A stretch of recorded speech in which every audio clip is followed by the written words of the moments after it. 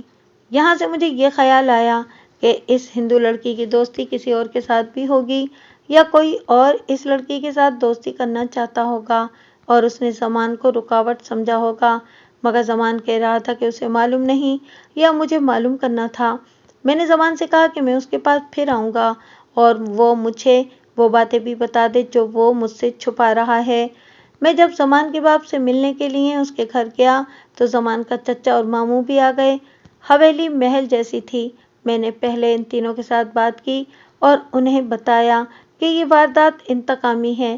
زمان نے کسی کو پریشان کیا ہوگا یا کسی کی بہو بیٹی سے دست درازی کی ہوگی، یا آپ میں سے کسی نے کسی کے ساتھ کوئی ناقابل برداشت زیادتی کی ہوگی، کسی کی بے عزتی کی ہوگی۔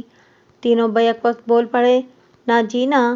پھر زمان کے ماموں نے تقریر شروع کر دی جس میں اس نے مجھے یہ بتایا کہ وہ بہت شریف لوگ ہیں، بڑے سخی ہیں، وقتاً فوقتاً غریبوں کو اکٹھا کر کے انہیں کھانا کھلاتے ہیں، اسی لیے انگریز افسر اس خاندان کی عزت کرتے ہیں۔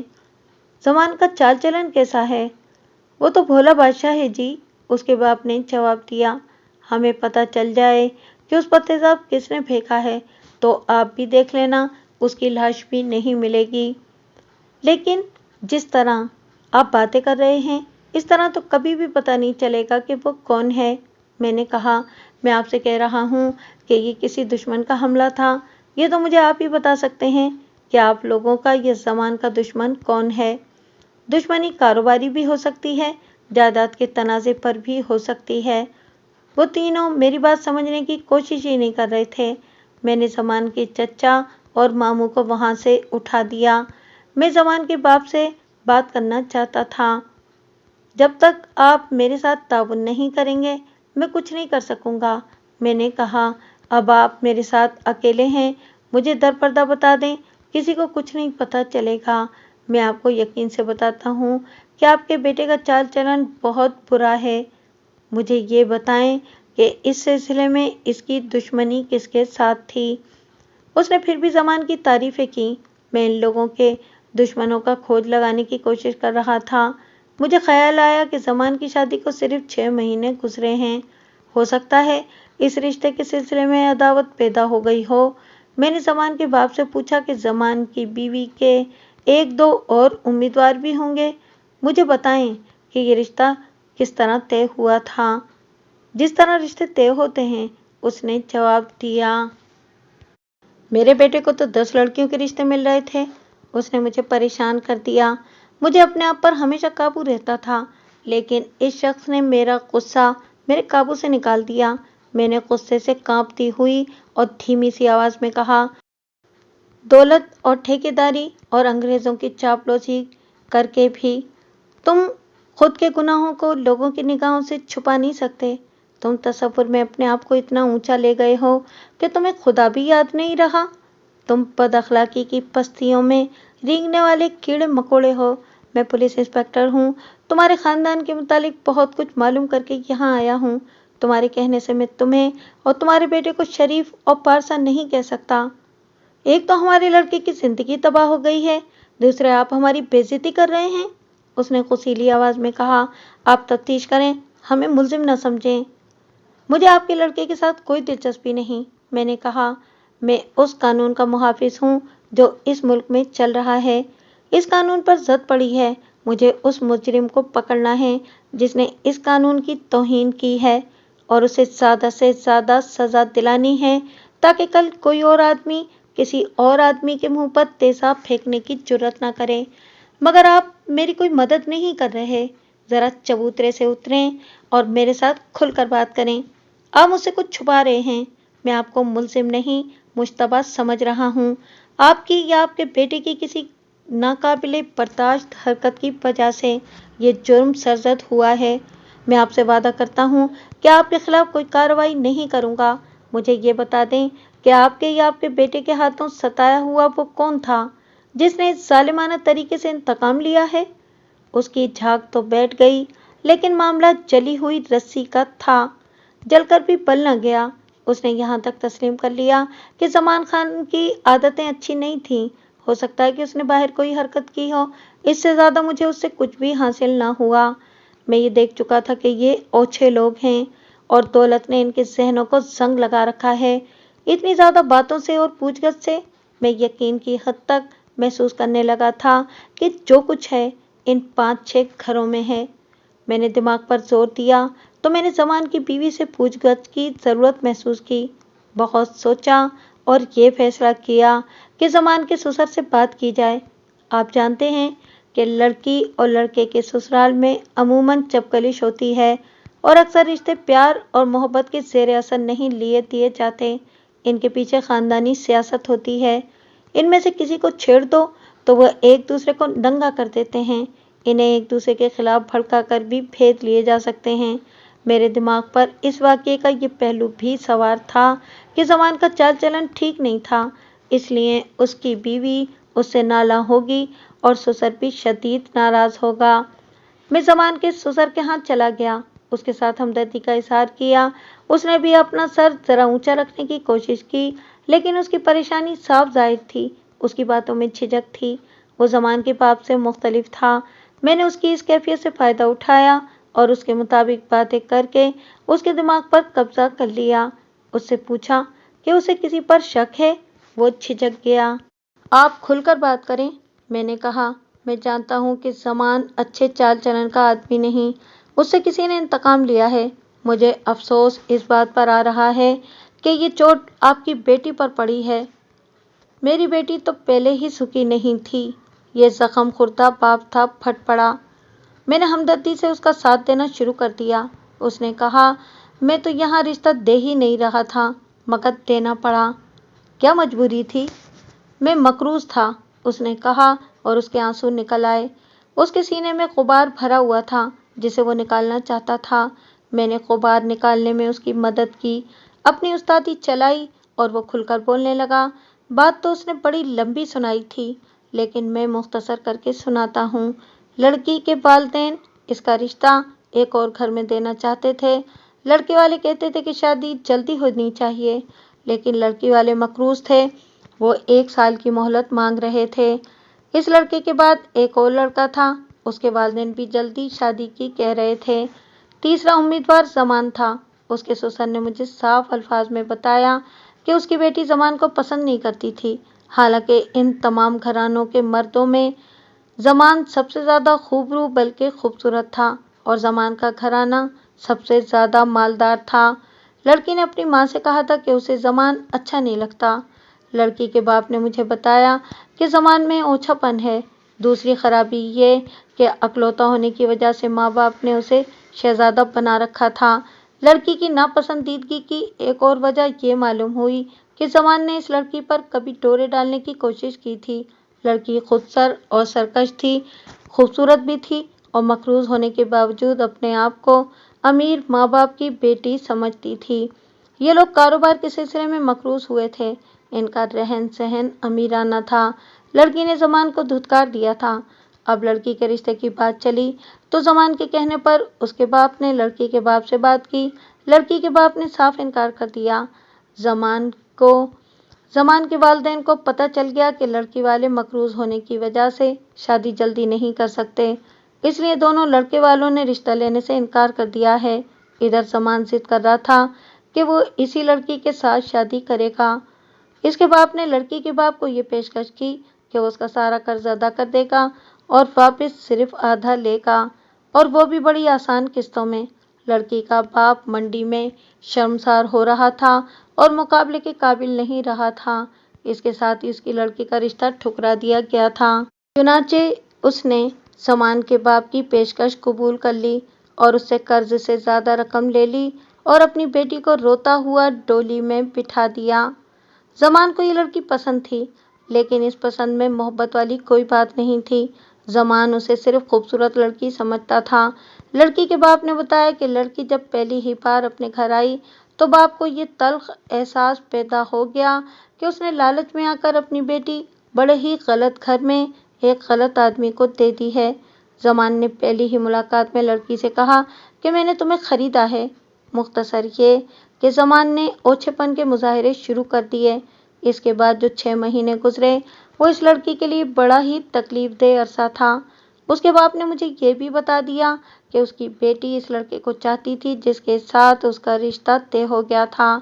زمان کو تو وہ پسند کرتی ہی نہیں تھی۔ لڑکی سرکش اور خودسر تھی۔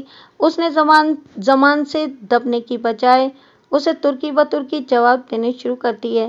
وہ اپنی ماں کو بتاتی رہتی تھی کہ زمان کے ساتھ اس کی زندگی کس طرح گزر رہی ہے اور اس کے ساتھ کیا باتیں ہوتی ہیں۔ زمان اسے کہتا تھا کہ وہ برادری میں سب سے زیادہ خوبصورت جوان ہے اور بے شمار لڑکیاں اس پر مرتی ہیں اور اس کی محبت کا دم بھرتی ہیں۔ وہ ایک ہندو لڑکی کا نام بار بار لیتا اور کہتا تھا کہ اس کے مقابلے میں وہ کچھ بھی نہیں۔ زمان کی بیوی نے تنگ آ کر اسے صاف الفاظ میں کہہ دیا کہ وہ تو اسے بالکل پسند ہی نہیں کرتی تھی۔ یہ فیصلہ اس کے باپ کا تھا کہ اسے زمان کے ساتھ بیاہ دیا گیا۔ زمان نے ہنس کر کہا، تمہاری پسند اور ناپسندگی کسے پرواہ ہے؟ میں نے تو تمہیں خریدا ہے، نقد ادا کیا ہے۔ تم میری بیوی نہیں لونڈی ہو، زر خرید غلام ہو۔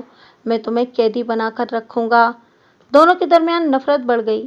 زمان اپنی خوبصورتی اور دولت کا ذکر تکبر کے لہجے میں کرتا تھا۔ اس نے اپنی بیوی کو قیدی بنا لیا اور میاں بیوی کے تعلقات توڑ دیے۔ بیوی کو وہ اس کے ماں باپ کے ہاں جانے سے نہیں روکتا تھا۔ اس کا خیال تھا کہ اس کے سلوک سے بیوی پریشان ہو جائے گی اور سر اس کے قدموں میں رکھ دے گی، لیکن بیوی کو جیسے اس کی پرواہ ہی نہیں تھی۔ زمان کی کوشش یہ تھی کہ بیوی اس کے آگے بولے اور وہ اسے دیکھ کرتا رہے۔ ایک روز اس نے اپنی بیوی پر خوبصورتی کا رعب گانٹھنا شروع کر دیا۔ بیوی نے اسے آخر کہہ ہی دیا، میں نے اپنی ماں کو بتا دیا تھا کہ مجھے تو زمان بالکل پسند نہیں، اور اگر اس کے ساتھ میری شادی ہو گئی تو بھی میں اسے دل سے اپنا خامند تسلیم نہیں کروں گی۔ تمہیں جو دوست پسند ہے نا، اس کا نام لے کر دیکھو۔ زمان نے کہا، اسے ایسے طریقے سے قتل کروں گا کہ نہ لاش ملے گی نہ قاتل کا سراغ۔ میں نے تمہیں کب پسند کیا تھا؟